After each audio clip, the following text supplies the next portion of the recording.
So I was born here in Tennessee, and I've lived here for the last 26 years, but I actually grew up over in Kentucky, and I live right on the tri-state line of Kentucky, Tennessee, and Virginia, and so all three states feels like home to me. And I'm not one of these people that gets bent out of shape during basketball or football season. I don't care one way or the other.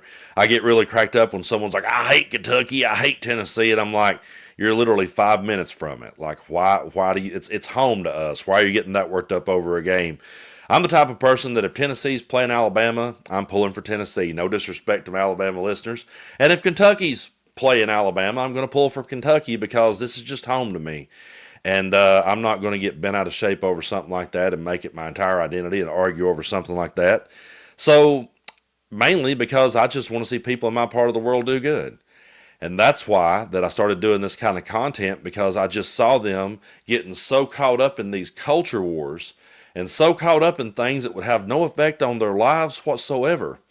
When I seen Kid Rock go out and shoot up his Bud Light, I said to myself, how does that affect us? How does that affect our day-to-day lives? How does that affect how we pay our bills? How does that affect how we take care of ourselves? I mean, people got really bent out of shape over it. They chose up a side like they do with their team sports, but they didn't get anything out of it at the end of the day.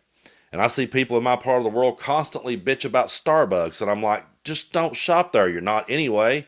Don't get your coffee from Starbucks. I see people getting upset over Target. How many people around here actually goes to Target? I mean, that's the thing that there's not a Target, by the way, in my town. You have to drive to Knoxville to find one. So it's not like they're going there. I just seen them get so caught up in these ridiculous culture wars and vote right against their own interest. Because the one thing I've said on the channel that Donald Trump has mastered is the grift, and he's mastered how to distract people with culture wars. And a lot of the executive orders that he's been signing addresses those culture wars, and people will start flexing and saying, see there, Trump's laying the smackdown. Trump ain't going to take his shit anymore. And they're not paying attention to what's actually going on, because what's actually going on is there's a lot of things that's going to happen that's going to affect their day-to-day lives, and then they're going to be sitting and going, well, this ain't what we voted for. Yeah, actually it is. If you'd have been paying attention to the issues at hand and what really matters, you would understand that these are the things that have effects on your lives, and the culture wars that you were fighting didn't. Now, Donald Trump comes in and he starts these trade wars with Canada and with Mexico, and everybody's like, yeah, see, Trump's a good negotiator, man. Trump will go after him. And what they don't realize is that's going to hurt. Those tariffs and these trade wars are going to hurt people right here in my part of the world. So to all the people that I grew up with in Kentucky, pay close attention to your governor. I wish to God he was ours. But pay attention to Andy Beshear and what he has to say here and how this is going to affect people in Kentucky. Take a look.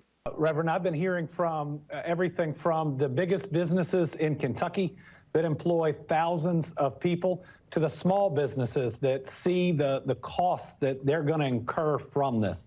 These tariffs, especially as they relate to the threatened tariffs on Canada, would be devastating for my state. You know, last year we broke our all-time exports record. Our economy is booming, yet Donald Trump, in attempts to get Canada to do certain things, has threatened tariffs that would impact our biggest trading partner. About $9 billion, 22% of Kentucky's exports go to Canada. And just think about a couple of numbers. First is 95. That's the percent of the world's bourbon made in Kentucky, though that's all the bourbon worth drinking. 30, that's the number of points that Donald Trump won by in Kentucky, yet 0 would be the number of Kentucky bourbon bottles on Canadian liquor store shelves. Listen, the president needs to step up and do right by the American people. I believe that he was elected when those last group of movable voters decided he'd be the one that could potentially lower prices and help them pay bills at the end of the month.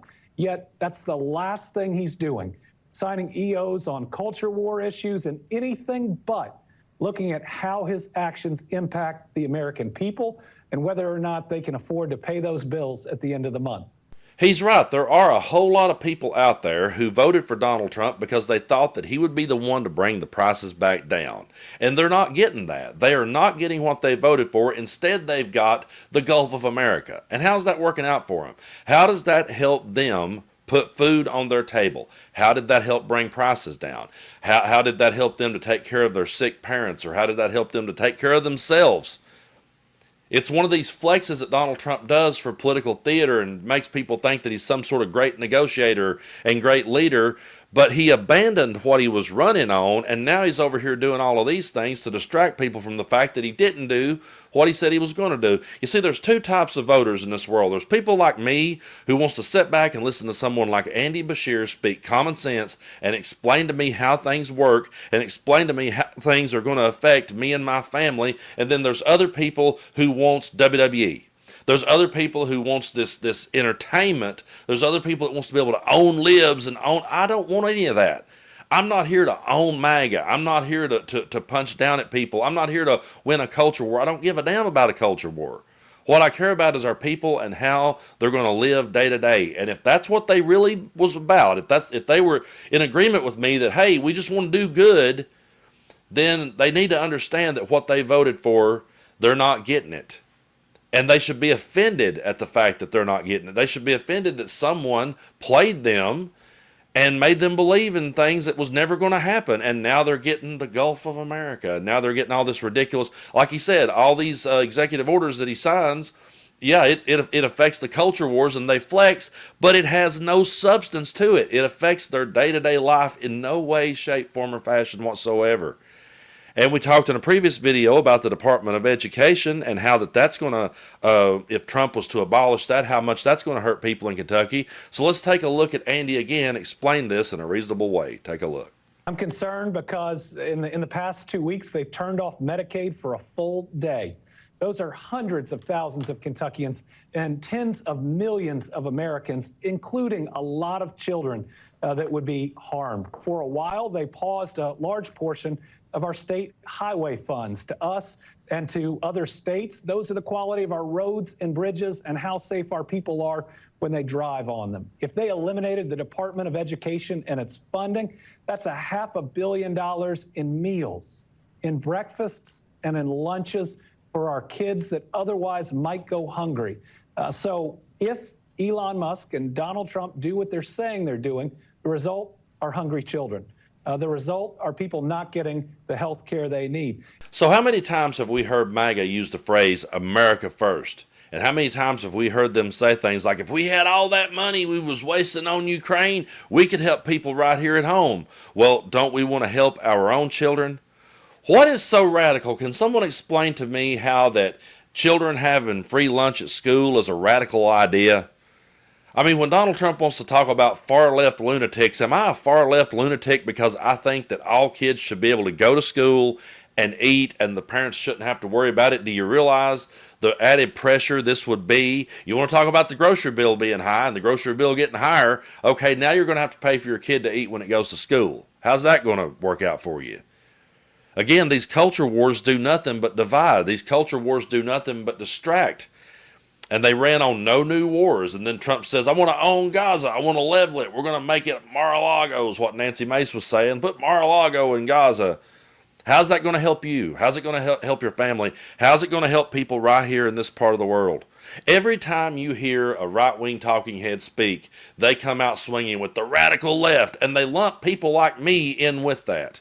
Listen, I will be the first one to admit that the radical left can be very annoying, but the reason why that I don't spend every day talking about it is because it does not affect me. Because there's no one in the radical left that has any power anywhere. They don't have the presidency. They don't have the Supreme Court. They don't have the Senate. They don't have the House. The radical left is irrelevant in this entire argument. But what we are seeing is a radical right raise up. And they're looking past the way our system works. We got a guy in there now that's just doing what he said he would do, operating like a dictator on day one, and there's people sitting back cheering for it as he signs these executive orders on culture wars, and they're flexing, and there's one of their own.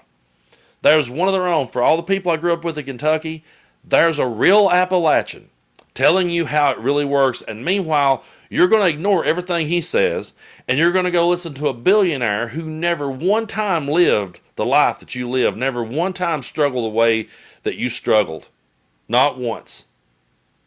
You're going to put all your faith in people like Donald Trump and Elon Musk, and they'll write off Andy, well, he's a Democrat.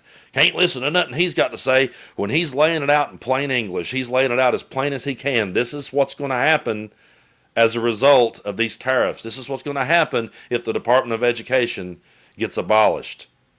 And then later when they're feeling it, Donald Trump will tell them to blame it, and Musk will tell them to blame it on the corruption of the Democrats, and they'll roll right with it. I will keep repeating this talking point because it's worth it. At the inauguration, Trump had his billionaire buddies right there next to him. He left his followers out in the cold. People in my part of the world have been left out in the cold and out there fighting in the cold over a culture war that has nothing to do with their lives. You know, I tell people every day, take care of your health, take care of your mental health, and be there for your family. So if you want to watch Kentucky play Tennessee and get all wrapped up in that and get excited, go for it. Go for it. Have a good time. But realize that we're all neighbors and we're all fellow Americans, and we're all in this together. And don't get caught up in these ridiculous culture wars that they're trying to get you to fight and thinking that it's doing anything to help your life. It's not. I could sit here and say all day long that people voted against their own interests. That's true. They did. But what they really did was they allowed themselves to be distracted by things that didn't matter. And that's one of the main reasons that I just continue to keep going with what I'm doing. It's because I actually love and care about the people that I grew up around. They get on my nerves sometimes. Some of them are just absolute pieces of crap. They really are. Some of them are hateful, bigoted pieces of trash. Some of them are completely too far gone. They really are to ever be reached. But I really do believe there's a lot of good people still sitting back on the fence going, how has this affected me? Well, culture wars isn't. But the things Andy Beshear talked about in the 2 clips I just showed you did. Go back and watch that part of the video again. Go back and circle back to that. Listen to it as many times as you need. And then ask yourself, are you going to listen to somebody, are you going to listen to one of your own, or are you going to listen to a billionaire who wouldn't wipe his nose on your Sunday best? I appreciate y'all for supporting what I do here on the channel. And if you like the kind of content that I do and the approach that I take, be sure and hit that subscribe button. It doesn't cost you anything to do so. It just helps us out a whole lot. And get in on these conversations if you feel like it. And if not, leave a blue heart. It'll boost the videos and algorithm. Also, you can check me out over on Patreon. I have the links here in the bio. You can check me out over there. We put a lot of non-political content over there. I sit and review albums, and we'll talk about cigars, and I've lit up the grill and done a lot of things like that to take our minds away from these things. And also to just, remind people that, hey, we're people too. I mean, I think that's one thing that, like, the right has done. They've made some of the most insane people look normal. And so I'm doing a lot of non-political content there to just give the viewers a chance to step away from it and realize that we're all in this together. So thank you all for your support. And the next time that you get caught up in some ridiculous culture war, and at the same time your mom or dad is struggling with their health, stop and ask yourself which one is the most important and which one should I really be fighting for.